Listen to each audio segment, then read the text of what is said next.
Olá pessoal, mais um Falando de Negócio e hoje a gente vai receber uma parceira do projeto Falando de Negócios, a Sheila Horstmann. Falei certo, né? Falei certo. A Sheila, que é especialista em desenvolvimento de negócios e pessoas. Duas coisas bem complicadas, Sheila, né? Desenvolver negócios e desenvolver pessoas. Acho que desenvolver pessoas é mais difícil que desenvolver negócio.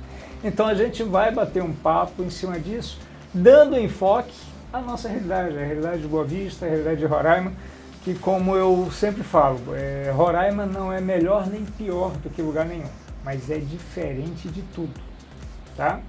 E você, já te conheço há algum tempo, né? Como foi entrar para essa faceta tão complexa que é formação de pessoas para negócios e a dificuldade que a gente tem em conscientizar o executivo maior, o dono, o líder, o presidente, sobre a importância de que o negócio é feito de pessoas? Isso é um grande desafio, né? Primeiro, obrigado pelo convite. Olá a todos, né, que estão aqui acompanhando. Isso é bem importante, sabe? Essa mudança, né, ou essa ampliação da minha atuação.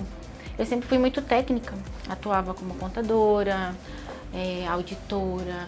E aí eu entendia que muitos projetos que a gente ia implantar não aconteciam. Aí testava, tinha metodologia, tinha ferramenta e não importava o que acontecia, não dava certo. Tinha métricas financeiras, tinha tudo, não acontecia. E aí eu fui tentar entender cada empresa que eu atendia, né, o que está acontecendo. E aí eu detectei que era o mesmo problema em todas, né, eram as pessoas, mas não a pessoa, mas sim a comunicação, a formação, as expectativas, né? E então as pessoas não tinham um real conhecimento, muitas vezes, do próprio negócio. Existem empresas que elas não compartilham os objetivos, os propósitos, aí passa a missão de alguma coisa, né, para o colaborador e ele está perdido. Aí ele faz um pedaço, o outro faz outro e ninguém faz o todo, porque ninguém compreende, né? Então, quando eu comecei a compreender isso, então eu fui fazer o quê? Eu fui fazer várias formações, me especializei, fui buscar outras demandas, né, para eu atuar, para entender como que era isso. Aí eu fui entender a mente humana e o comportamento humano para ajudar tanto o executivo, né, para que ele comande e passe a informação de forma correta para o colaborador, como o colaborador entenda a mensagem do líder. E quando eu fiz essa mudança, aí tudo funcionou. Aí as coisas começaram a fluir. Então a mudança foi dessa questão bem específica. Mas você conseguiu nessa sua formação identificar isso em você, ou seja, eu vou pegar exatamente qual é o ponto a ser trabalhado. Mas muitos empresários, eles ignoram que o que está aqui embaixo, o resultado daqui de baixo, é resultado da filosofia de quem está aqui em cima. Sim. Isso é absolutamente natural. E como é que quebrar isso em Roraima, onde você tem vários empresários, não vou dizer que por sorte, tem muita gente competente atuando no mercado, mas teve gente que cresceu, que eu diria que mais inchou e esqueceu de um crescimento sustentável, que envolve pessoas, envolve um planejamento financeiro adequado, um trabalho de gestão de pessoas sérias, uma previsão de sucessão também, que nós temos ainda em Roraima a questão das empresas familiares. Muitas, você conhece, nossa, a maioria. E isso impacta muito num projeto de crescimento. Então, como é que foi trabalhar isso sabendo que você às vezes é contratado, venha dar uma palestra. Aí você chega lá, dá palestra e vê o pessoal te olhando e tal, aí chega no teu escritório, na tua casa, você diz, peraí, mas não era bem a palestra que era para ter sido contratado. Como é que é lidar com isso? Nossa, você falou exatamente o que eu vivi bem nessa fase da mudança ou da transição, né? Era exatamente isso.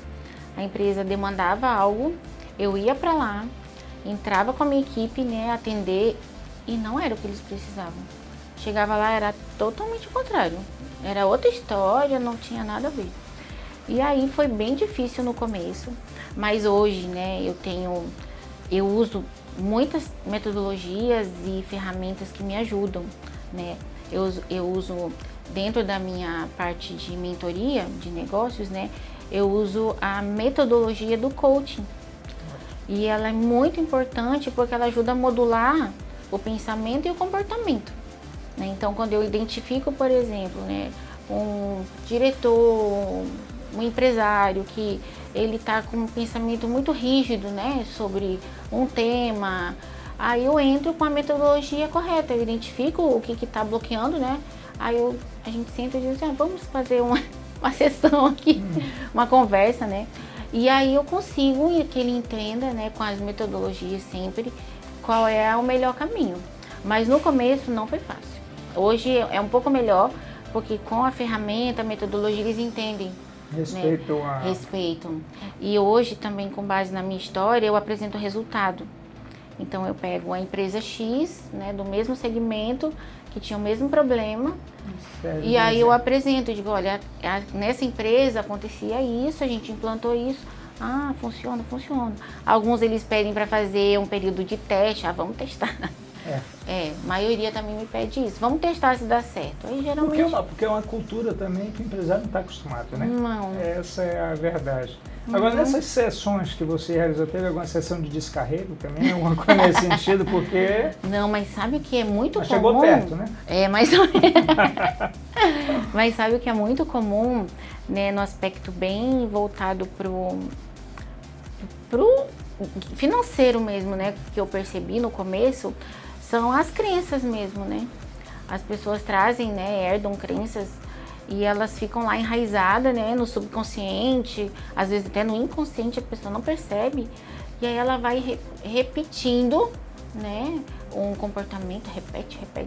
E aí eu percebi aquilo, ele está repetindo o padrão que ele aprendeu com o pai, por exemplo, a empresa era familiar, né? Aí ele herdou esse comportamento, repete o comportamento. E aí eu consegui detectar, né? Falei assim, vamos conversar sobre isso. E aí a gente conseguiu, conversando, ajustando, né? Quando você traz uma pessoa de fora, que ela não conhece o contexto, ela tá chegando, ela traz outra perspectiva. Né? As pessoas, às vezes, elas ficam lá muito focadas, ela não consegue ver, né? Por exemplo, trabalha muito, né? Aí o dinheiro vai embora. O dinheiro vai embora. Aí ela não consegue entender o que está acontecendo. Aí você vai entender que tem um comportamento lá do próprio dono, empresário, que está comandando esse regime. Às vezes é difícil o empresário entender que a conquista é muito boa, mas ela não precisa ser sofrida. Não. E tem gente que está crescendo, mas a um custo pessoal muito alto. Muito alto. Entendeu? Às vezes ignora o desperdício, ignora que está sendo roubado, tudo para não assumir a responsabilidade, ou às vezes até para não contratar uma consultoria. Muitas vezes. Né? Que na verdade a consultoria não vai falar nenhuma novidade. Você é da área e sabe disso. Sim. É que o empresário ele está acostumado a estar imerso no problema, que ele não consegue enxergar o problema. Não. Aí tem que vir uma pessoa de fora para mostrar para ele qual é o problema. Mas nessa tua caminhada, tu encontrou algum que a gente chama empresário professor de Deus ou algum PhD? Já encontrei, infelizmente, né? Isso acontece. E qual foi a experiência? Foi uma experiência bem difícil. Não precisa dizer o nome não, que é para não... Mas já, né, nessa caminhada já tive isso, né? De trazer, olha, isso está refletindo, né, por exemplo, esse resultado reflete um comportamento seu, repetitivo, né? E aí eu trazia esse elemento, aí a pessoa não aceita. Não sou eu, são eles. A pessoa não reconhece, né?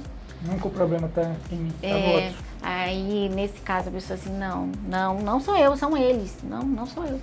E embora eu tenha trazido todos os elementos, não conseguimos, né, avançar.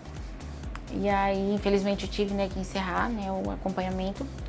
E sinto muito, né, porque deve estar repetindo até hoje. Repetindo, colocando em risco marca, colocando em risco empregos, colocando uma série de coisas pessoas. Né? Mas, assim, saúde mental das mental. pessoas, né? Que nesse caso, esse empresário especial, ele estava cometendo, né, os colaboradores a uma pressão desproporcional. Assédio moral, né? Como se fosse, né? Eu tô dando outros nomes aqui. Não é que a gente não filtra muito, né? Não, pois é. Então, ele estava submetendo a um assédio e desnecessário, entendeu? Sim. Se tivesse comunicação objetiva, se tivesse metas estabelecidas, né? Se tivesse as atribuições, olha, você cuida disso, você disso. Que outra coisa que é normal também aqui nas empresas, né, de Roraima, e é que devido a esse aspecto familiar, ou então não muito estruturado, não tem os papéis muito definidos, sabe? Então o gerente financeiro é administrativo, é comercial, ele cuida da casa do empresário também, cuida das coisas do empresário, e aí vira tudo uma bagunça.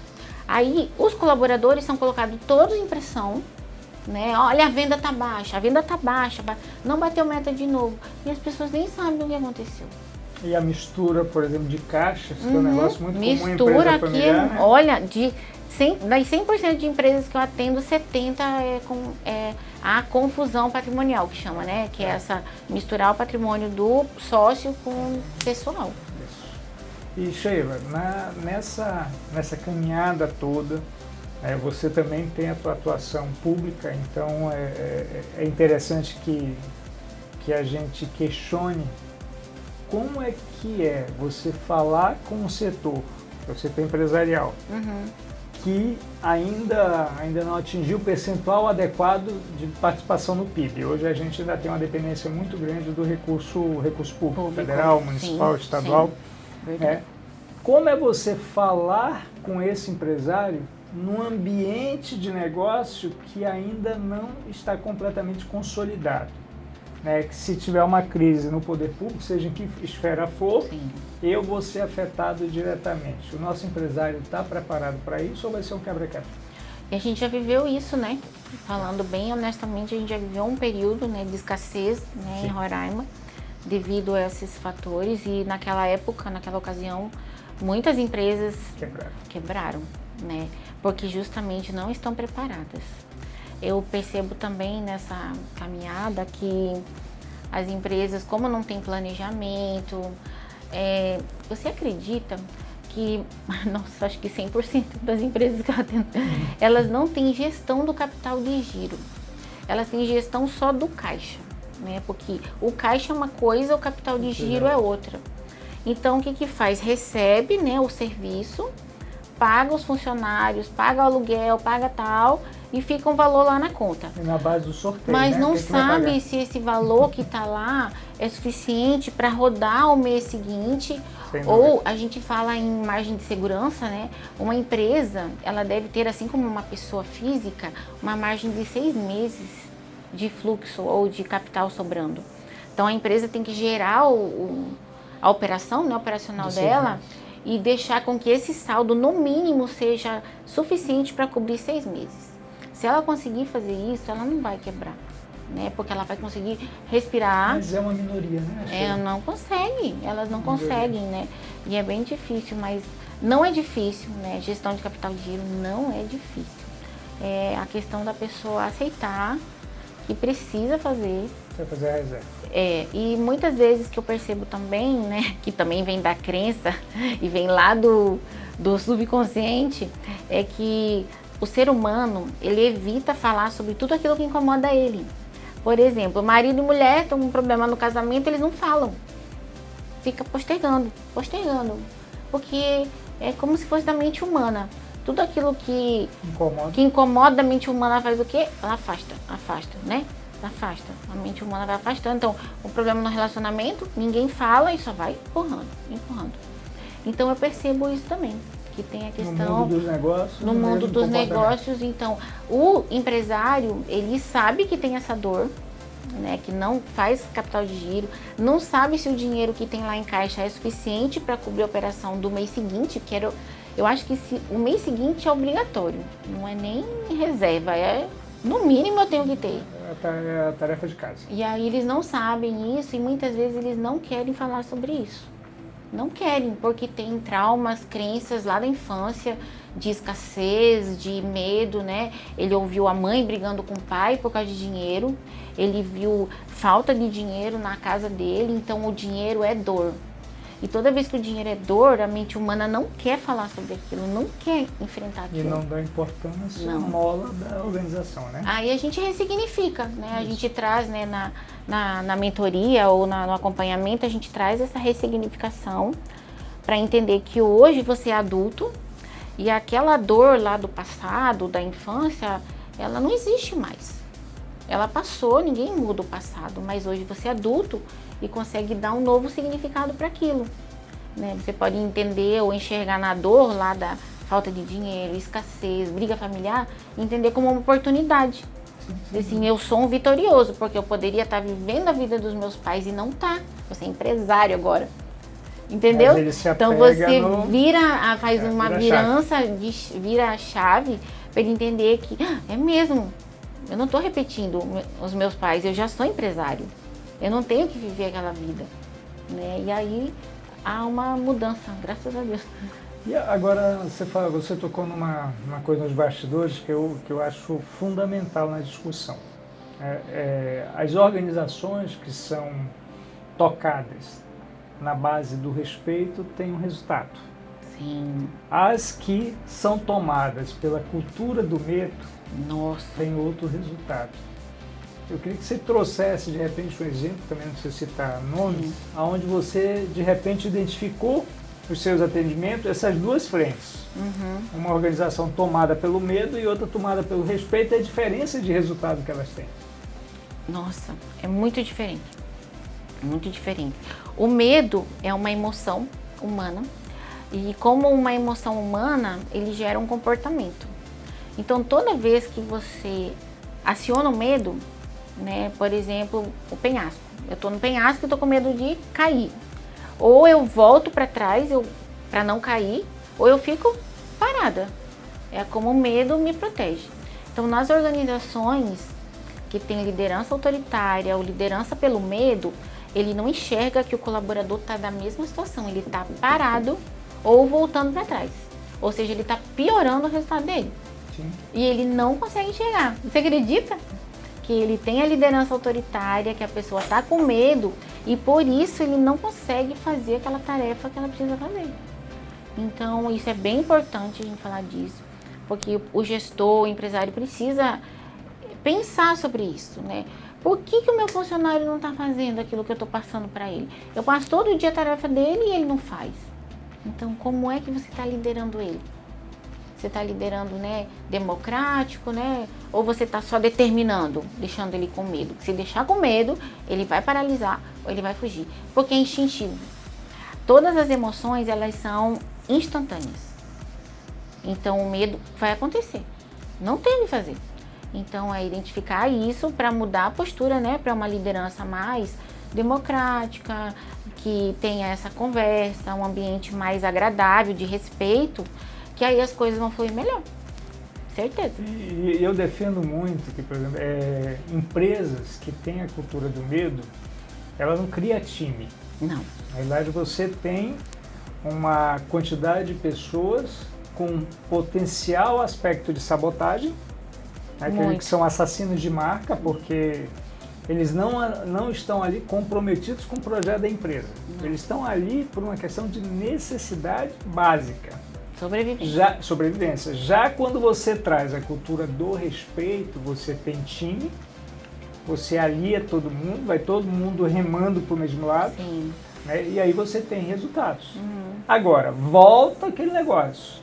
Seja cultura do medo ou cultura do respeito, você tem um responsável. Sempre que está aqui em cima.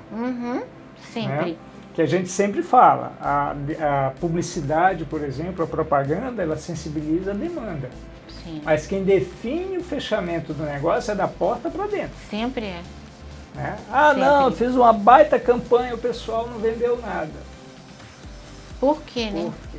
Ninguém para analisar os porquês, é mais fácil você jogar a responsabilidade. Não funcionou, a publicidade não funcionou. Demite a empresa do marketing. É assim que eles falam.